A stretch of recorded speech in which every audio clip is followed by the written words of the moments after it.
Mercredi 21, Curvisser était dans le salon de Paris. Le temps toujours aussi affreux, l'humidité est au dernier point dans nos chambres. La pluie y pénètre de toutes parts.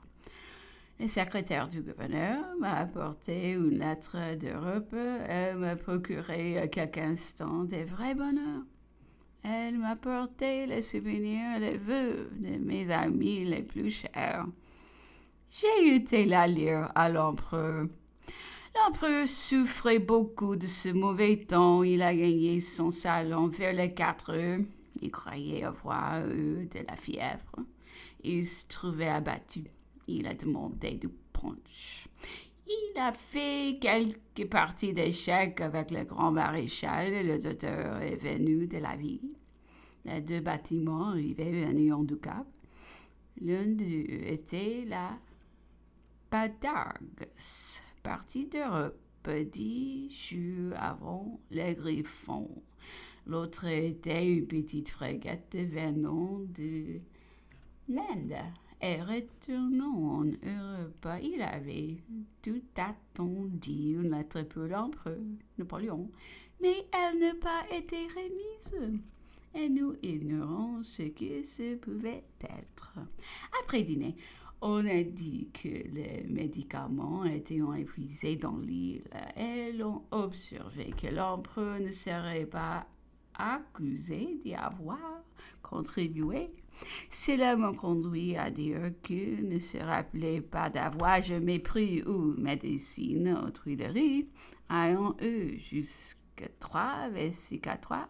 À la fois, il les avait supprimés sans vouloir prendre des médecines. Il avait eu à Toulon une blessure grave, comme celle de Lys, disait-il, celle à laquelle sa vieille nourrice l'avait reconnu. Il en avait guéri, tout en échappant de même aux médicaments.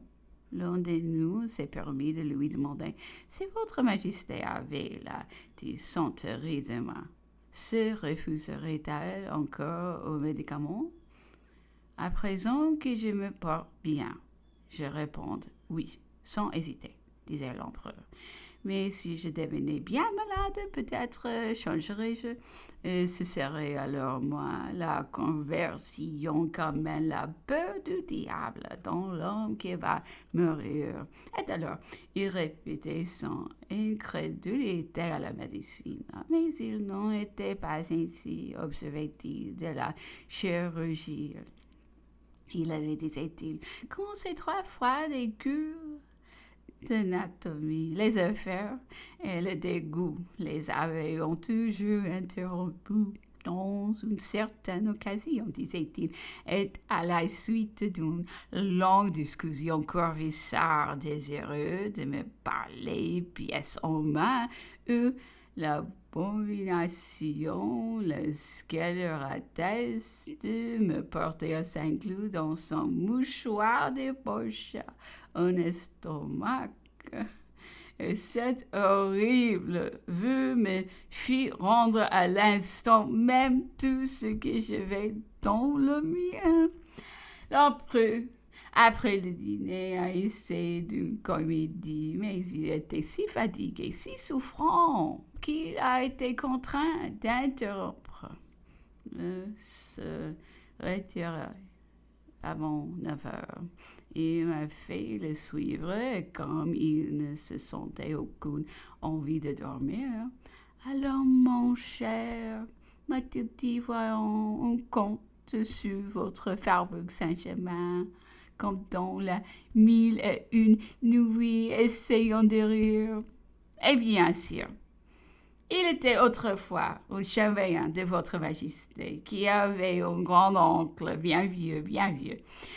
Et je me souviens que votre majesté nous a raconté l'histoire d'un grand officier allemand qui est prisonnier au début de la campagne d'Italie. Se plaignait quand eux envoyaient pour les combattre une jeune étourneau qui détruisait la métier et les rendait insupportables. Or, nous avions parmi nous précisément son pareil. C'était le vœu grand-oncle, encore presque avec le costume de Louis XIV. Il donnait la comédie toutes les fois que vous nous faisiez parvenir quelques merveilles d'au-delà du Rhin.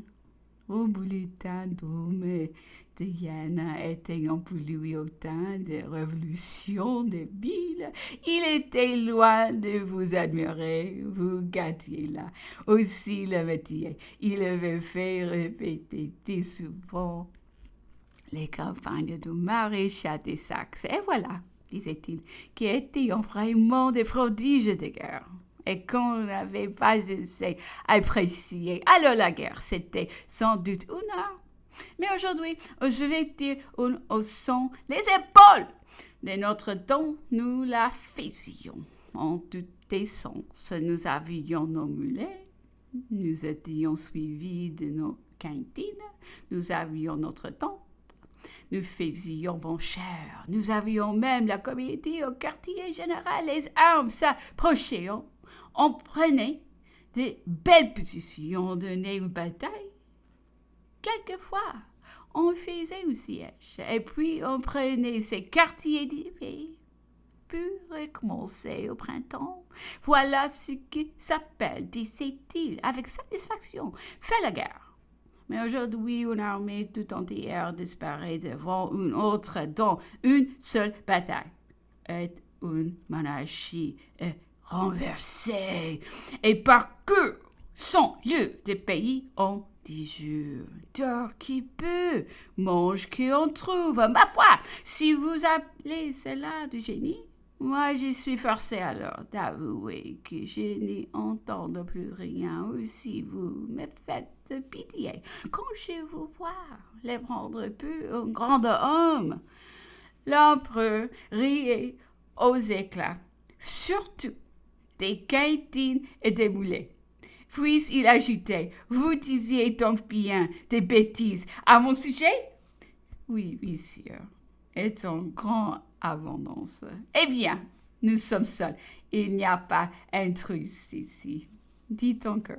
Et bien sûr, un jour, dans une société choisie entre un bon, bien content de lui, ancien capitaine de cavalerie, ne doutant de rien. J'arrive, nous dit-il, de la plaine de Sablon. Je viens de voir manœuvrer notre ostrogoth. C'était votre majesté, sire.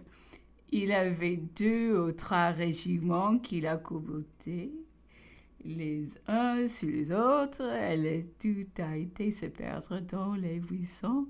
J'aurais voulu avec 50 mètres cavaliers dans le temps passé.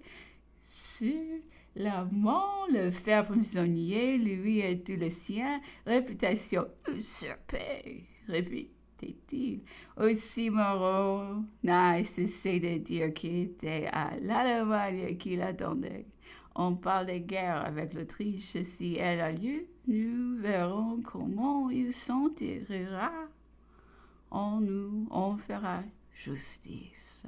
La guerre eut lieu, et votre majesté, en très peu de jours, nous envoya le bulletin d'homme, celui d'Austerlitz. Notre monsieur parut dans notre cercle, et pour le coup, malgré toute notre malveillance, nous écriâmes tous à la fois. Et vous, 50 mètres? Oh, ma foi, dit-il, on n'y entend plus rien. Cet homme déroute toute la fortune, la mène par la main, et puis ces Autrichiens sont si lourds, si bêtes.